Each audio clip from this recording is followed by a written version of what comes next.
this lecture, we will learn about pure quadratic equation and solution of quadratic equation. Previous lecture में हमने 10th class के first chapter को start किया था, जिसमें हमने इक्वेशन क्वाड्रेटिक इक्वेशन देखी थी, इसकी जनरल स्टैंडर्ड फॉर्म देखी थी. ठीक है, अब हम देखते हैं कि एक्चुअली प्योर क्वाड्रेटिक इक्वेशन क्या होती है और हमें क्वाड्रेटिक इक्वेशन को सॉल्व कैसे करना है, इसके कितने मेथड्स हो सकते हैं, हर मेथड को हम किस तरह से अप्लाई करेंगे. तो अपना स्टार्ट करते हैं लेक्चर. आपकी जो 10th क्लास की टेक्स्ट बुक है वहीं से मैं ये डेफिनेशन रीड कर रही हूँ प्योर क्वाड्रेटिक इक्वेशन की. आप भी वहीं से देख लें कि इक्वेशन क्वाड्रेटिक इक्वेशन को हम कब कह सकते हैं कि वो प्योर क्वाड्रेटिक इक्वेशन है.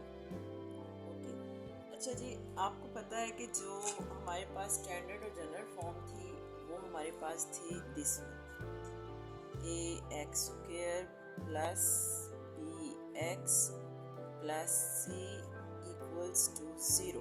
ये हमारे पास स्टैंडर्ड और जनरल फॉर्म थी. ठीक है, अब वो क्या कहता है, if b equals to 0 in a quadratic equation. वो इस इक्वेशन को राइट करते हुए कह रहा है इफ b इक्वल्स टू 0, इस क्वाड्रेटिक इक्वेशन में अगर आप b को 0 पुट कर देते हैं, so the resulting equation will be pure quadratic equation.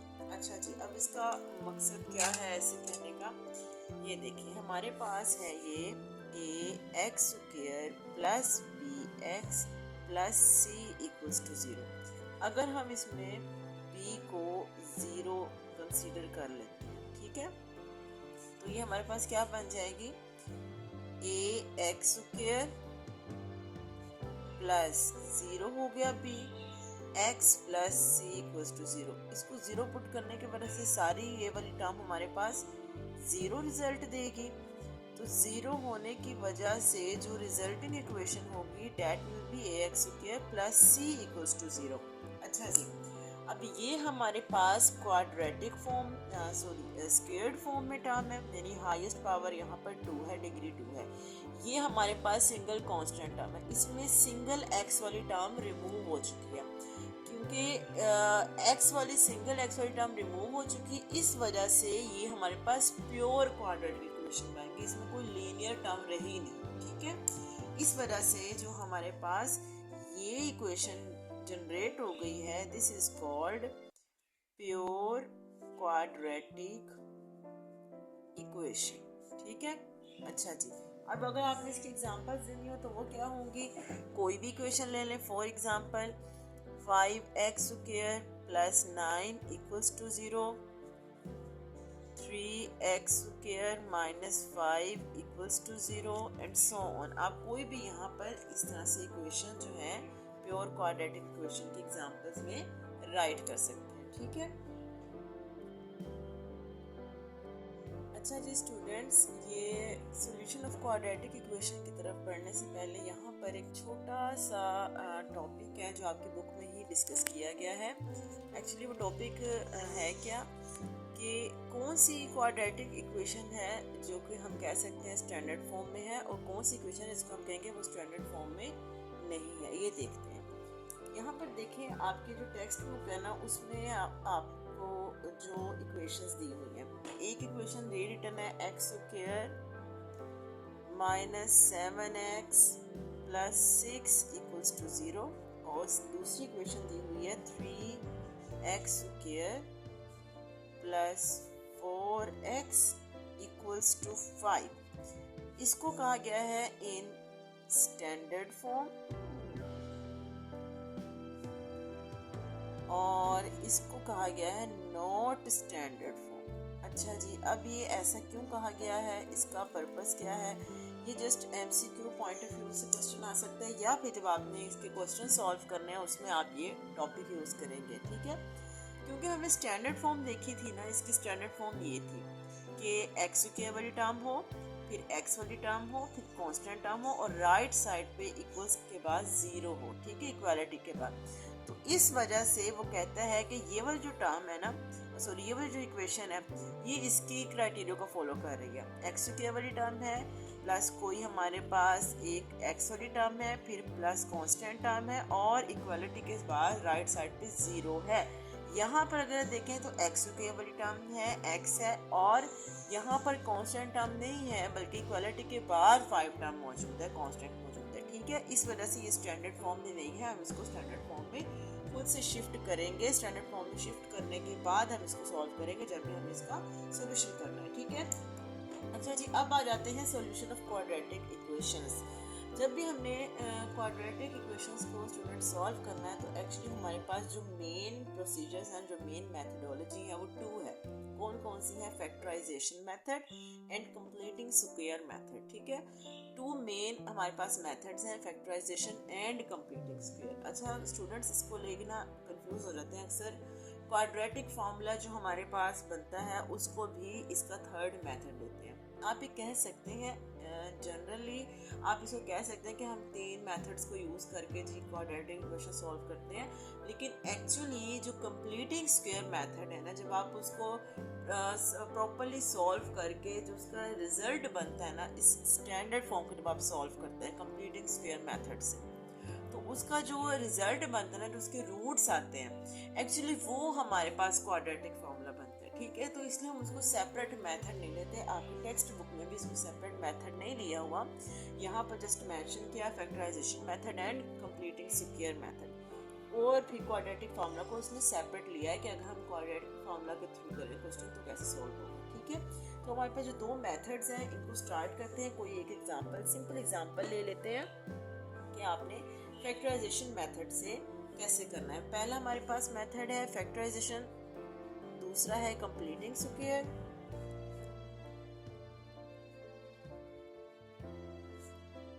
और दूसरा मेथड है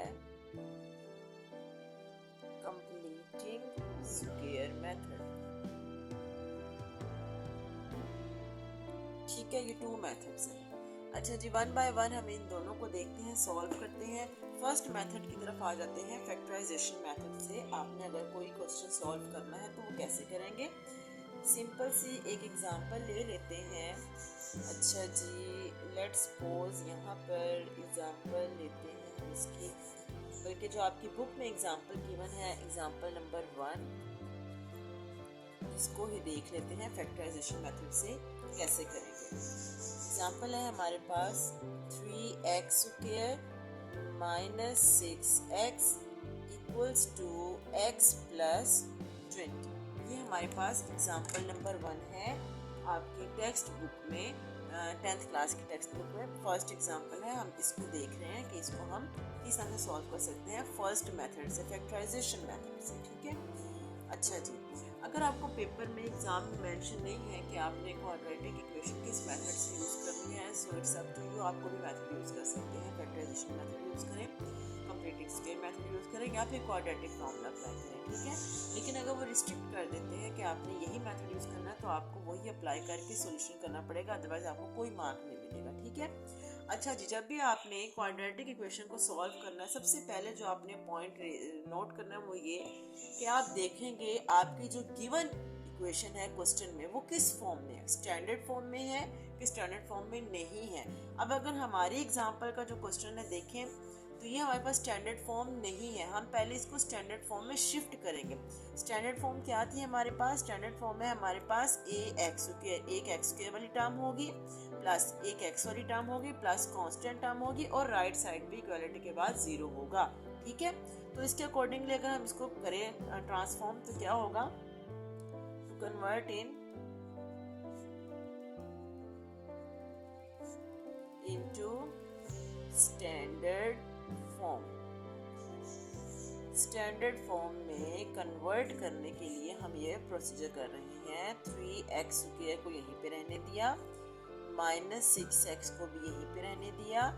ये जो हमारे पास टर्म है राइट साइड पे, इन दोनों को हम यहाँ से उठाकर इस तरफ शिफ्ट करेंगे। ठीक है, जब हम यहाँ से यहाँ पे शिफ्ट करेंगे, यहाँ पे x क्या है, पॉजिटिव है, यहाँ पर आकर नेगेटिव हो जाएगा। 20 यहाँ पर पॉजिटिव है, ये भी यहाँ पर आकर नेगेटिव हो जाएगा और राइट साइड पे हमारे पास इक्वालिटी के बाद 0 आ जाएगा।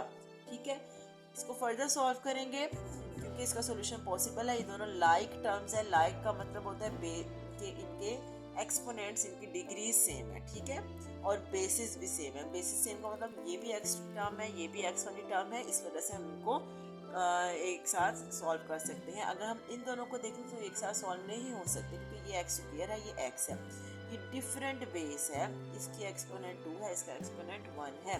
सो 3x square as it is, minus और माइनस क्या होता है, प्लस।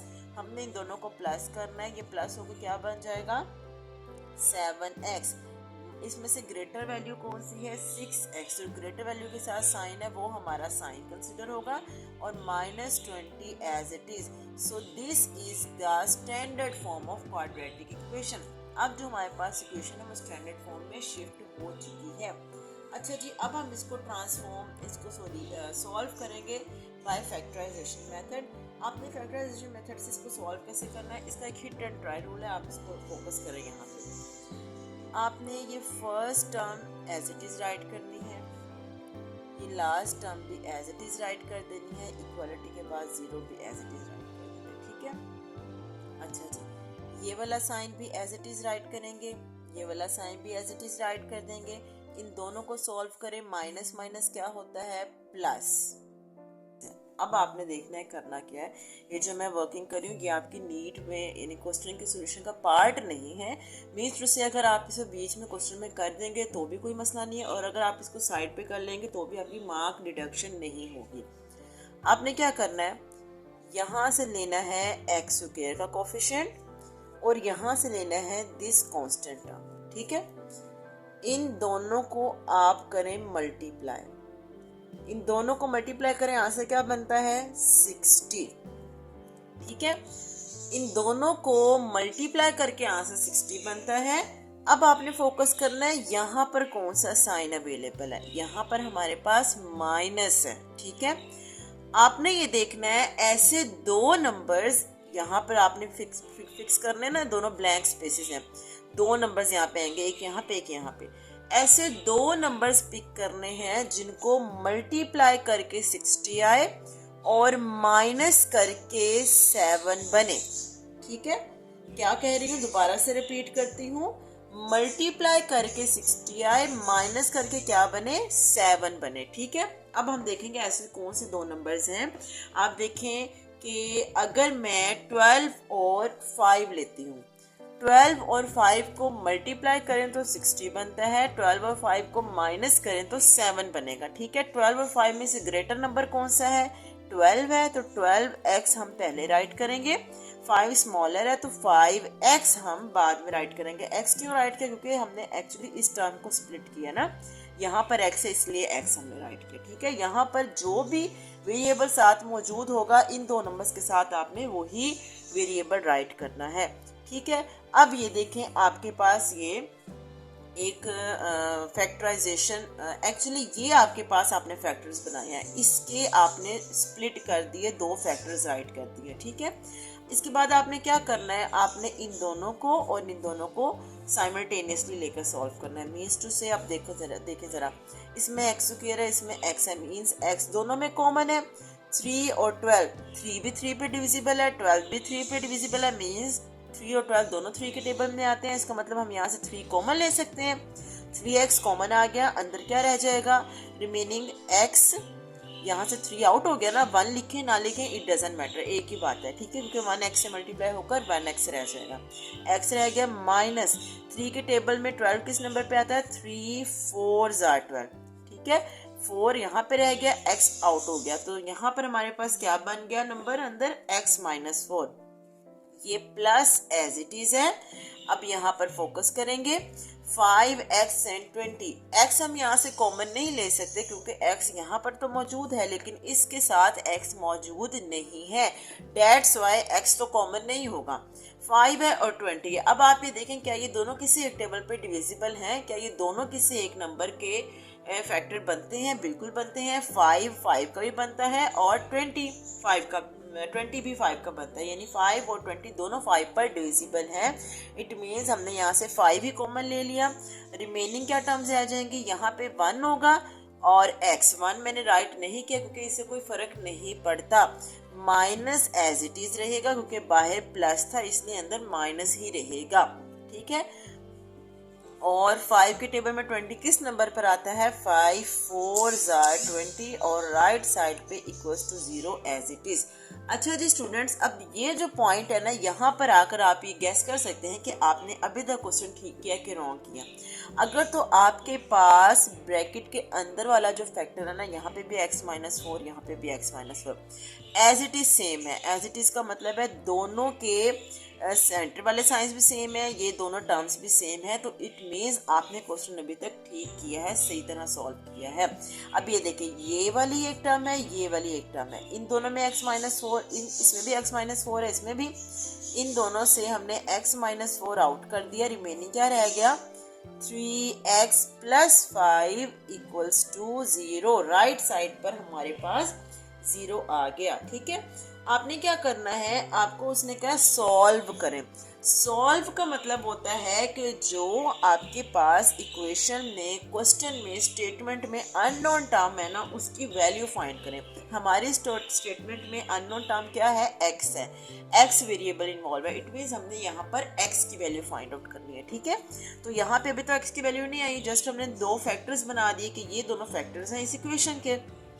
x को फाइंड आउट करने के लिए हम क्या करेंगे, ये जो हमारे पास टर्म है ना, ये बता रही है कि ये दोनों मल्टीप्लाई होकर 0 बन रहे हैं। ठीक है, यानी कि ये दोनों एक लेफ्ट साइड पे दोनों टर्म्स हैं और राइट साइड पे 0 है, तो हम 1 बाय 1 इन दोनों फैक्टर्स को 0 के इक्वल पुट करके x की वैल्यू फाइंड आउट करेंगे। कैसे?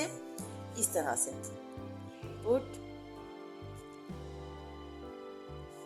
x-4 equals to 0 and 3x + 5 equals to 0। Actually होता क्या है यहाँ पे? होता ये है कि जब हम ये दोनों टर्म्स को, ये हमें इक्वेशन क्या बता रही है कि ये दोनों मल्टीप्लाई होकर इक्वल्स टू 0 हो रहे हैं। इसका मतलब है, ये देखिए यहाँ पे एक छोटी सी साइड पे वर्किंग करते हैं।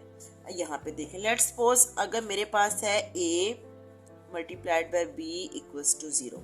ठीक है, ये बात हमारे पास है। इसका मतलब है कि इन दोनों को मल्टीप्लाई करके 0 बन रहा है। इट मीन्स या तो ये 0 है या फिर ये 0 है। कैसे?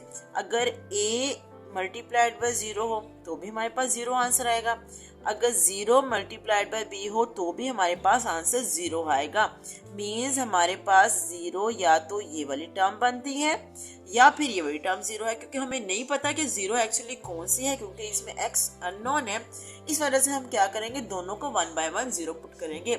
यहाँ पे जस्ट 2 फैक्टर्स हैं, इसलिए दोनों को करेंगे। अगर यहाँ पे 5 हो, 6 हो, 10 हो, जितने भी फैक्टर्स होंगे 1 बाय 1 हम सबको 0 पुट करेंगे। ठीक है, और उतनी ही x की वैल्यूज हमारे पास जनरेट होंगी। यहाँ पर 2 फैक्टर्स हैं, इसलिए 2 वैल्यूज होंगी। और सबसे बड़ा हिट एंड ट्राई रूल होता है, हमें कैसे पता चलेगा कि एक इक्वेशन के कितने आंसर्स बनेंगे, x की कितनी वैल्यूज आएंगी। जितनी x की हाईएस्ट डिग्री होती है ना, हाईएस्ट पावर होती है, डिग्री होती है, यहाँ पे हमारे पास 2 है ना, हम क्वाड्रेटिक इक्वेशन को सॉल्व कर रहे हैं। इसका मतलब हमारे पास यहाँ पे x के 2 आंसर्स जनरेट होंगे, 2 रूट्स बनेंगे, 2 वैल्यूज आएंगी। तो यहाँ से अब देखें, यहाँ से अगर हमने x फाइंड आउट करना हो, x 4 यहाँ पे नेगेटिव है, उस तरफ जाएगा 0 + 4 हो जाएगा। सो इट मीन्स x का हमारे पास एक आंसर आ गया 4। आप ये वाला स्टेप स्किप भी कर सकते हैं। अगर आपको डायरेक्ट अंडरस्टैंडिंग बन रही है कि 0 4 तरफ जाकर पॉजिटिव हो जाएगा, तो आप एज इट इज सॉल्व कर सकते हैं। ठीक है, अब आ जाते हैं दूसरे वाले फैक्टर की तरफ।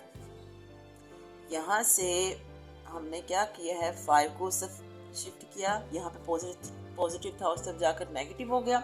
हमें 3x नहीं चाहिए, हमें x चाहिए। 3 को भी यहाँ से शिफ्ट करेंगे, 3 यहाँ पे मल्टीप्लाई हो रहा है, इस तरफ आकर क्या हो जाएगा, डिवाइड हो जाएगा। सो इट मीन्स हमारे पास x का जो दूसरा आंसर आया, जो सेकंड आया आंसर हो गया है -5/3।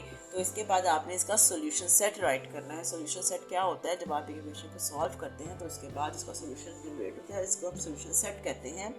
तो सॉल्यूशन सेट की शॉर्ट फॉर्म S.S है, और सेट कह रहे हैं तो इसलिए हमने सेट नोटेशन में इसको राइट करना है।